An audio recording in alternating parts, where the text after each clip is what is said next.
जय हिंद दोस्तों, सैनिक समाचारों में आपका हार्दिक स्वागत है। सबसे पहले बात करूंगा हेडलाइंस की। सबसे पहले हेडलाइंस में बात करूंगा वन रैंक वन पेंशन 3 की, यानी कब होगी टेबल जारी। यानी दोनों लेटर निकलने के बाद जैसे ही सीजीडीए ने अपने पत्ते क्यों नहीं खोले, आखिर सरकार क्या कर रही है और उसका क्या तरीका है। ब्रिगेडियर साहब से मेरी बात हुई, उन्होंने इस तरह ऑडियो में हमको समझाया, वो मैं आपको बताऊंगा। और दूसरी बात करूंगा दोस्तों कि 11 लाख जवानों और अफसरों को झटका, सुप्रीम कोर्ट से राहत नहीं, ना ओआरओपी में शामिल किया जाएगा, न मिलेगी पेंशन, न कोई सुविधा। आखिर ऐसा कौन है और ये क्यों हुआ है। और तीसरा लेटर है कि जैसलमेर में के जो पूर्व सैनिक हैं उन्होंने मुख्यमंत्री और रक्षा मंत्री को सीधा लिखा है, कलेक्टर को भी ज्ञापन दिए, कहा है कि भारत के सैनिकों की इज्जत करना सीखो, उनकी गरिमा और गर्व स्वाभिमान को दोबारा स्थापित करिए, उनके साथ इस तरह की हरकत बर्दाश्त नहीं। तो दोस्तों, खबरें करते विस्तार से सबसे पहले मैं बात करूंगा, जैसा कि आप सभी जानते हो, एक लेटर 31 जुलाई का और एक लेटर 10 जुलाई का है। 10 जुलाई का लेटर है ministry of defence, government of India, department of ex serviceman welfare की तरफ से था। तीनों चीफ को अवगत करा दिया गया था कि revision of pension defence forces family pension under one rank one pension with effect from 1 जुलाई 2024। उन्होंने कहा है कि इस पॉलिसी यानी 7/11/2015 की पॉलिसी के पास आपका रिवीजन जल्दी हो जाएगा। और उन्होंने एक पूरा उसी तरीका डाला, उन्होंने कहा है this issue of the accordance finance division, मतलब फाइनेंस डिवीजन को भेजा जाएगा और उसके बाद हम आपको अवगत करा देंगे। ये जेके साहू यानी डिप्टी सेक्रेटरी का था। और उसके बाद आपको लेटर निकाला 31 जुलाई को, ये स्टैंडिंग आर्मी पे कमीशन का था। हमें उम्मीद लग गई थी कि यानी 15 अगस्त को शायद हो सकता है, लेकिन जब बात किया कि revision of pension of defence forces personal family pension under one rank one pension, उन्होंने सीधा सीधा कहा है कि pension table once receive shall be promulgated on the, मतलब उनके पास पेंशन टेबल रिसीव हो जाएगी, हम लागू कर देंगे। अब बात आती कि आखिर पेंशन टेबल का हो क्या रहा है। जब मैंने उस साहब से बात किया कि आप ट्राई सर्विस एक्सपीरियंस वेलफेयर के एसोसिएशन के अध्यक्ष भी हैं, आपके पास ISL, ISM और DSW के अधिकारियों से भी आपसे बात होती, जरा इसके बारे में हमें बताइए। तो जो भी हम सुनते हैं ना, ये सब लोग अपना मर्जी से डाल रहे हैं। कोई सिपाही के लिए इतना मिल जाएगा, नायक को इतना मिल जाएगा, हवलदार को इतना मिल जाएगा। अभी तक टेबल्स नहीं आया है। और मैंने किसी वीडियो में ये भी देखा कि डिप्टी CGDA ने बताया कि पेंशन टेबल्स जल्दी बन जाएंगे। ये कब बन जाएगा किसी को पता नहीं है। और आप जानते हैं, जब 2023 में जो लोग रिटायर हुए थे जनवरी से लेकर दिसंबर के बीच में, उनका PPO सब 31 दिसंबर तक आ जाएगा। और उनके पास ऑलरेडी सॉफ्टवेयर है, और सॉफ्टवेयर में हर एक रैंक का सिपाही है। 20 साल में कौन रिटायर हुआ या 15 साल में कौन रिटायर हुआ, 15.5 में, 16 में, 16.5 में, जैसे 33 साल तक सिपाही 33 साल नौकरी नहीं करता है। जो भी maximum number of years of service है, उनको कितना पेंशन एक्चुअली उनको फिक्स किया गया, वो डालने में कितना देर लगता है। ज्यादा से ज्यादा 1 महीना लगता है, ज्यादा से ज्यादा 2 महीने लगता है। लेकिन ये लोग काम नहीं करना चाहते हैं। अभी तक ये बनना चाहिए था। बनने के बाद क्या होता है, मिनिस्टर ऑफ डिफेंस में जाता है, वो लोग वर्कआउट करेंगे, भाई ये जो वॉर की 3 अरियर्स हम डिस्पर्स करना चाहते हैं तो कितना पैसा लगेगा गवर्नमेंट को, 7,000 करोड़ या 10,000 करोड़। तो एक दफा यूनियन कैबिनेट मंजूरी दे दिया, फिर ORP टेबल्स बनेगा। अभी तक टेबल्स नहीं बने साहब। जो लोग ये जो वीडियोस डाल रहे हैं, ये कोई ये सही नहीं है। यही मैं आपको बनाना चाहता हूँ। हमारे जवान लगातार पूछ रहे हैं क्योंकि 15 अगस्त निकल गया, बहुत सारी भ्रामक खबरें, कई प्रकार के प्रिडिक्शन चल रहे हैं, टेबलों द्वारा चल रहे हैं और उसकी तारीख का चल रहा है। तो सर ने बिल्कुल कहा कि जैसे कि CGDA ने साफ साफ कह दिया कि उनके पास टेबल अभी प्राप्त नहीं है। और जैसा कि इसका प्रोसेस है कि उन्होंने पूरे 2023 का पूरे 31 दिसंबर के सारे PPO लिए होंगे और सभी तीनों PPO को अपना अपना तीनों जगह से कंपाइल किया जाएगा। फिर एक फाइनल कंपाइलेशन होता है, लेकिन वैसे तो इसमें 2 से 3 महीने लगते हैं और लग रहा है 2023 खत्म हुए, अभी 2024 चल रहा है। हो सकता है कि इस पर या PCDA में काम को डिले हो सकता है। और उसके बाद पूरी टेबल जाएगी मिनिस्ट्री ऑफ डिफेंस में जाएगी, और वहां पर बजट का कैलकुलेशन किया जाएगा कि आरओपी 3 में 7 से 10 हजार करोड़ रुपए का जो बजट है वो किस तरह बजट को लोकेशन किया जाएगा और उसकी पॉलिसी क्या है। उसके बाद आप समझ सकते हो कि कैबिनेट में अप्रूवल के लिए जाएगा। जैसे ही कैबिनेट अप्रूव करती है और फिर उसको इंप्लीमेंट करने के लिए रिवर्स पीछे आएगा और इसका इंप्लीमेंट होगा, तब उसकी घोषणा होगी।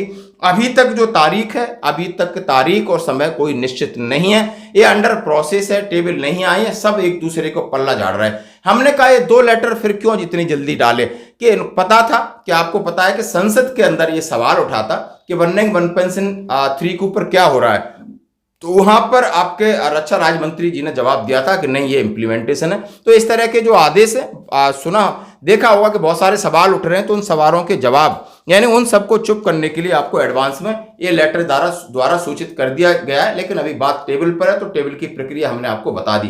तो ये है आरओपी 3 का फाइनल अपडेट। दोस्तों अब बढ़ते हैं अगली खबर की तरफ। बिल्कुल आप पहले वीडियो सुनिए, और ये है पैरामिलिट्री फोर्स के डीजी रहे हैं रणबीर साहब, और जो कह रहे हैं पैरामिलिट्री के जवान जिनके साथ डिस्पैरिटी और डिस्क्रिमिनेशन बहुत ज्यादा हो रहा है, ना हमको पैरामिलिट्री सर्विस पे, ना हमारे जवान को पेंशन, ना वन रैंक वन पेंशन, ना रिहेबिलिटेशन, ना अर्ध सैनिक कल्याण बोर्ड, ना अर्ध सेना झंडा दिवस। कहां जाए तो बहुत ज्यादा। पंजाब सीएम ने तो उनको पहले तो बिग सैल्यूट और सलाम, कि वो तो बोलते हैं कि भाई बेल्टधारी कोई भी हो, उन्होंने बीएसएफ के जवानों की बहुत प्रशंसा की और उन्होंने विश्वास दिलाया कि यस, मैं आपकी सेवाओं का, पैरामिलिट्री जवानों की सेवाओं का देश कर्जदार है, और मैं इस मामले को गंभीरता से पैरामिलिट्री वेलफेयर बोर्ड पंजाब में मैं इस दिशा में काम करूंगा, ऐसा उन्होंने भरोसा दिलाया। पंजाब सरकार अपने कर्मचारियों को तो दे, हम लोग तो सेंटर से उम्मीद करते हैं वो पंजाब सरकार भी अपना वायदा निभाए कि वो ओपीएस पुरानी पेंशन बहाल। कि हमारे जवानों ने क्या बिगाड़ा है, ना ही उन्हें आप पूरी पेंशन दे रहे हो, ना ही आप वन रैंक वन पेंशन दे रहे हो, ना ही इस तरीके की फैसिलिटीज दे रहे हो, आखिर उन्होंने क्या बिगाड़ा है, और ना ही आप 100 दिन की छुट्टी दे रहे हो। सारे आपके वादे इरादे सब खत्म है, और बाकी बची कुची रात थी वो सुप्रीम कोर्ट ने पूरी कर दी, क्योंकि पुरानी पेंशन पर केंद्रीय अर्धसैनिक बलों के 11 लाख जवानों अफसरों को झटका, सुप्रीम कोर्ट से राहत नहीं।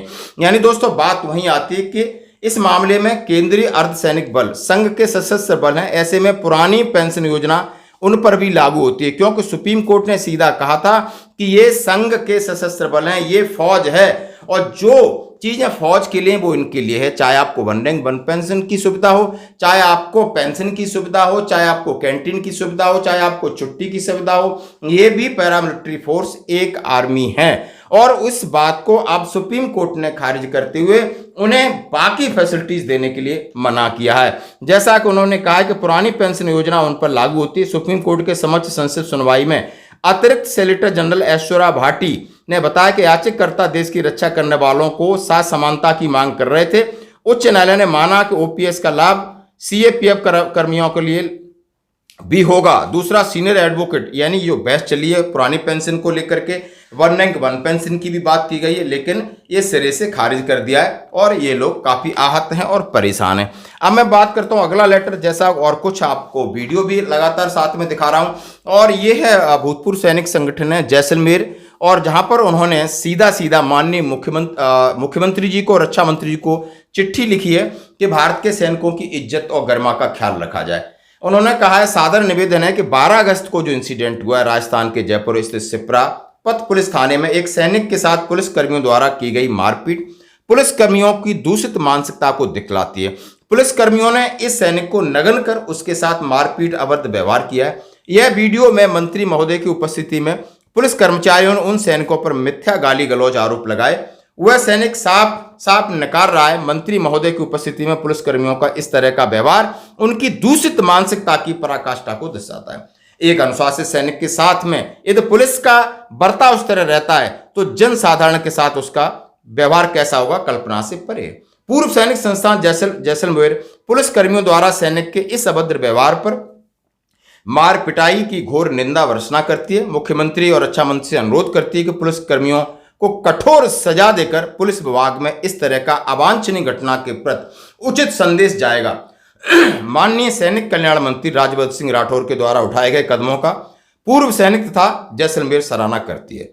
पूर्व सैनिक संस्था की मांग है कि ज्यादती करने वाले पुलिस कर्मचारियों को निलंबित किया जाए, वहां के एसपी साहब का ट्रांसफर किया जाए, ज्यादती करने वाले पुलिस कर्मचारियों पर विभिन्न धाराओं में मुकदमा दायर किया जाए और सरकार सैनिकों व पूर्व सैनिकों की सुरक्षा निश्चित करे। सुरक्षा दोस्तों, आप देख सकते हो कि यह मामला गंभीर होता जा रहा है, हर प्लेटफॉर्म से उठाया जा रहा है, क्योंकि देश की एकता और अखंडता का सवाल है। सेना के ऊपर तो वैसी बहुत जिम्मेदारी है। एक सैनिक छुट्टी आता है, पुलिस को यह समझना चाहिए, मेरी समझ में नहीं आती आखिर ये इनकी ट्रेनिंग कैसी है। ये इस तरह इनको बिल्कुल भी सामने खड़ा हुआ व्यक्ति अपना परिचय दे रहा है, उसके ऊपर जरा भी उन्हें नहीं आती। क्या इतना घमंड है या और कुछ है? यानी कहीं ना कहीं मानसिकता में तो फर्क है। आज मानसिकता पर सवाल उठाए। हम सभी चाहते हैं कि पुलिस हो या कोई ये क्रिमिनल और क्राइम करता है, वो कोई भी हो, वो दोषी है, लेकिन आप इस तरीके का व्यवहार नहीं कर सकते। आज की खबरों में इतना ही, बने रहिए हमारे साथ। धन्यवाद।